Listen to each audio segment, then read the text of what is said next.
Hello guys, my name is Hiteshi and I welcome you to Mann Ki बात with Hiteshi. और आज हम बात करने वाले हैं एक ऐसे टॉपिक के बारे में जो हमारी लाइफ में काफ़ी हद तक जो है वो एक इम्पैक्टफुल रहता है। So it's called as cognitive biases. इसको हम मराठी में बोलते हैं वैचारिक पूर्वग्रह। इट इज़ लाइक हमारा जो ब्रेन होता है, it is like a super computer. So ये जो है वो उसको मतलब हमारे ब्रेन को एक सेकंड में बहुत सारी चीज़ों पे प्रोसेस करना पड़ता है। तो उसकी वजह से क्या हो जाता है, हमारा ब्रेन जो है वो हम जैसे ही लेज़ी होता है तो इट मतलब वो कुछ कुछ शॉर्टकट जो है वो बना के रखता है। और फिर उसी जो बहुत सारे शॉर्टकट वो फिर हमारा ब्रेन बना के रखता है। और यही शॉर्टकट जो है वो हम मतलब यूज़ करते हैं हमेशा लाइफ में, लाइक बहुत बार यूज़ कर लेते हैं। और क्या हो जाता है, कभी कभी इन्हीं शॉर्टकट की वजह से हमारे कुछ कुछ जो डिसीजन होते हैं वो रॉन्ग हो जाते हैं। और इस मतलब ऐसे ही जो शॉर्टकट जो कि हमको हमारा डिसीजन लेने के लिए मजबूर करते हैं, या कुछ उस मतलब ऐसे शॉर्टकट जिनकी वजह से हमारा कुछ डिसीजन रॉन्ग हो जाता है। तो ऐसे जो शॉर्टकट्स हैं इन लोगों को हम कॉग्निटिव बायसेस बोलते हैं। तो कॉग्निटिव बायसेस जो होते हैं वो 3 प्रकार के होते हैं। एक नंबर का होता है confirmation bias. This is like कि भाई मैं जो बोल रहा था वही सच निकला। तो ये आप लोगों ने बहुत बार ऑब्ज़र्व किया होगा। बहुत सारी चीज़ें होती है जो कि हम लाइक पहले से ही जैसे कि मन में बिठा के रखते हैं कि ये अच्छी चीज़ है तो ये अच्छी चीज़ है। अगर उस चीज़ के बारे में कोई बुरा बोल रहा है तो हम बोलते हैं नहीं नहीं नहीं, ये तो हो ही नहीं सकता। तो इसमें ऐसा होता है कि हम हमारे जो मतलब जो भी ओपिनियन है उसी पे बहुत ही ज़्यादा ठाम रह लेते हैं, या उसी को मतलब उसको हम निगेटिवली मतलब उसका जो अदर साइड है वो हम देखना ही नहीं चाहते। जैसे कि एक आधे टाइप का डाइट है जो सपोज़ मैं इंटरमीडिएट डाइट को मानती हूँ, तो मैं उसके बारे में सिर्फ मुझे पॉजिटिव ही देखना है। अगर उसके बारे में एक आधी निगेटिव लाई तो मैं उसको स्किप कर दूँगी। So this is called as a confirmation बायस।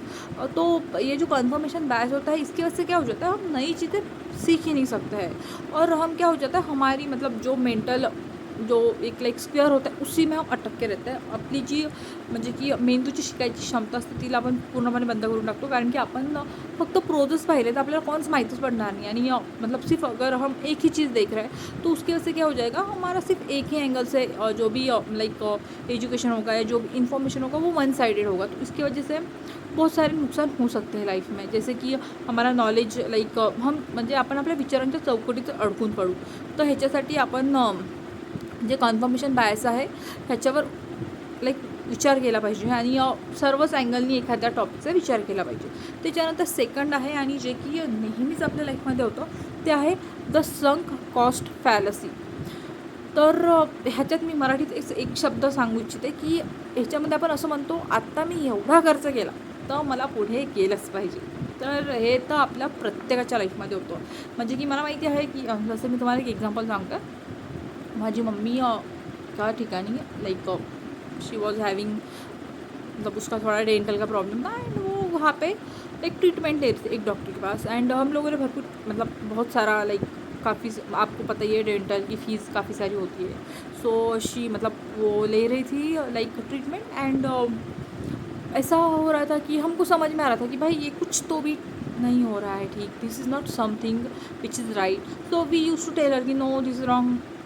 मैं उसको बोलती कि नहीं भाई मम्मी तू किसी और डॉक्टर के पास जा, तो किसी और का ओपिनियन दे। तो शी वॉज लाइक कि नहीं, मैंने तो भाई इसको पैसे दिए तो अब मैं उसी के पास जाऊँगी। तो इसका एक मतलब ये तो मेरा बहुत ही पर्सनल एक्सपीरियंस है। तो इसके वजह से ये हुआ, जो हमने पहली ट्रीटमेंट ली वो तो पूरी वेस्ट चली गई, उसका पैसा भी वेस्ट चला गया, और अभी हमको सेकंड ट्रीटमेंट लेना पड़ रहा है, उसको भी उतना ही कॉस्ट लग रहा है। तो ये जो क्या होता है कि भाई मी आता इतका डुबलो तर मी आता डुबूनच मरेल। तो ये जो है ये तो हर किसी के लाइफ में लाइक होता ही है। इसका एक और एग्जांपल मैं देना चाहूँगी, जैसे कि मूवी। तो मैं अभी रिसेंटली एक मूवी देखने गई थी। आपको तो पता ही आजकल कितनी अच्छी मूवीज़ आ रही है। तो मैं गई और मैं देख रही थी मूवीज़, और आई वॉज लाइक भाई नहीं मुझे मूवी देखनी नहीं है। I was feeling so anxious, और मुझे लग रहा था नहीं नहीं नहीं मुझसे ये होगा ही नहीं, देखा मतलब देखा ही नहीं जाएगा। और ऐसा बोलते बोलते इंटरवल आ गया, मैं इंटरवल में बाहर गई, मैंने पॉपकॉर्न ली, और देखिए भाई हिम्मत देखिए, मैं फिर से जाके मेरी मूवी पूरी देख के आई। और इंटरवल के बाद भी मैं रो ही रही थी। तो मैंने ऐसा क्यों किया, तो मेरा वही था कि नहीं भाई मैंने तो टिकट निकाला, अब फिर मैं कैसे बाहेर जाऊ। तो ये यही आहे की भाई हम मतलब इट्स लाईक अ दलदल, म्हणजे की ही विचारांची दलदल जी असते, तर त्यालाच आपण म्हणतो द संक कॉस्ट फॅलसी। तर ह्याच्यामुळे काय होते, जे गेलं ते तर परत येणारच नाही आहे, पण त्याच्या नादात आपण काय करतो, आपला भविष्यकाळी वाया घालतो, आणि जे रिसोर्सेस आहेत आपल्याजवळ तेही आपण वाया घालतो। त्याचं अजून एक एक्झाम्पल म्हणजे की निगेटिव्ह या टॉक्सिक रिलेशनशिप। तो आपलं असं राहते, नाही भाई मैंने तो 5 साल दिए, मैंने तो 7 साल दिए, तो मैं आगे कैसे बढ़ूँगी। पर भाई तूने 7 साल तो दिए ही है, वो तो तेरा टाइम वेस्ट ही हुआ है, लेकिन तू आगे और पीछे का सोच के देगी तो भाई ये नहीं होगा अच्छा। तो ये जो संक कॉस्ट फैलेसी है, ये हमारे डे टू डे लाइफ से हम लाइक रिलेट कर सकते हैं। तो इसके बहुत सारे धोखे हैं, इसके बहुत सारे लाइक निगेटिव इम्पैक्टेड है। तो जब भी हमको कोई डिसीजन लेना है तो हम लोगों ने सोचना चाहिए कि भाई ये मैं इमोशनली तो नहीं ले रही हूँ ना, और या मतलब मैं ऐसा सोच के तो नहीं ले रही हूँ कि भाई अब किया तो आगे भी करूँगी। तो ये सारा सोच के हम लोगों ने डिसीजन लेना चाहिए। और एक थर्ड पार्ट है जो इसमें आता है, वो है द अवेलेबिलिटी ह्यूरिटिक्स।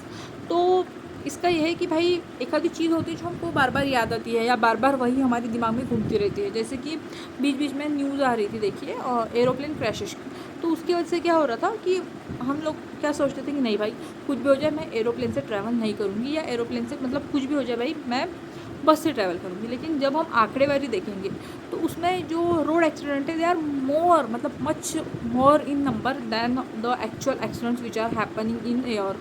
तो उसकी वजह से क्या हो जाता है ना, हम लोग जो है वो रियलिटी और जो लाइक डाटा है उससे ज़्यादा हम लोग क्या करते हैं, इमोशनली जो हमको सेफ फील होता है या इमोशनली जो हमारे ऊपर डाले जाता है बर्डन, उसी के ऊपर हम ध्यान देते हैं। तो इसकी वजह से क्या हो जाता है, हम इमोशनली सोचते हैं कि जैसे कि एक आधे बार ऐसा हो सकता है कि एक आधा ट्रैवल है जो मुझे एरोप्लेन से सिर्फ 1 घंटे में पहुंचा रहा है और मैं ट्रेन से वहाँ पे 24 आवर्स में जा रही हूँ। सो अगर मैंने सोच लिया कि नहीं नहीं नहीं एरोप्लेन का तो एक्सीडेंट हो जाता है और फिर मैं ट्रेन से जाऊँगी, तो इसकी वजह से क्या हो रहा है, मेरे रिसोर्सेज भी वेस्ट जा रहे हैं, मेरा टाइम भी वेस्ट जा रहा है, मेरा जो ट्रैवलिंग का अच्छा खासा एक्सपीरियंस आ सकता था वो भी मैं सिर्फ इसलिए नहीं ले रही हूँ क्योंकि मैंने सुना है या मैंने लाइक मेरा जो दिमाग है उसने प्रोसेस करके रखा है कि नहीं बाबा एरोप्लेन का जो है वो ज़्यादा एक्सीडेंट हो जाता है। तो इसकी वजह से क्या हो जाता है, हम लोग बहुत बार गलत डिसीजन ले लेते हैं। तो ये जो है इन सारी चीज़ों में हमको ध्यान ये रखना है कि सीधी बात है, ये जो कॉन्सिक्वेंसेस है ये हम बिल्कुल भी मतलब 100% बंद कर ही नहीं सकते। This is the human tendency, this is how our brain works ना। तो ये तो हमारे मतलब ये हमारे स्वभाव की रचना ही है कि हम कॉग्निटिव बायसेस पे चलते हैं।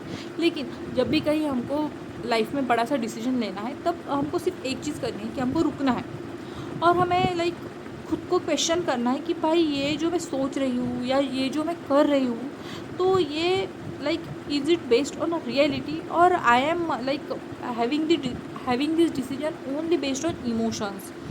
तो अगर ये भी हमने खुद को क्वेश्चन पूछा है तो इसकी वजह से क्या हो जाएगा, हम खुद ही हमारे डिसीजन को एज थर्ड पर्सन देख पाएंगे और उसकी वजह से क्या हो जाएगा, जो हमारा डिसीजन है उसका प्रिसीजन जो है वो ज़्यादा बेटर हो सकता है।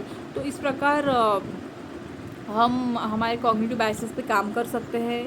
And I hope you guys will work on it and thank you so much for listening.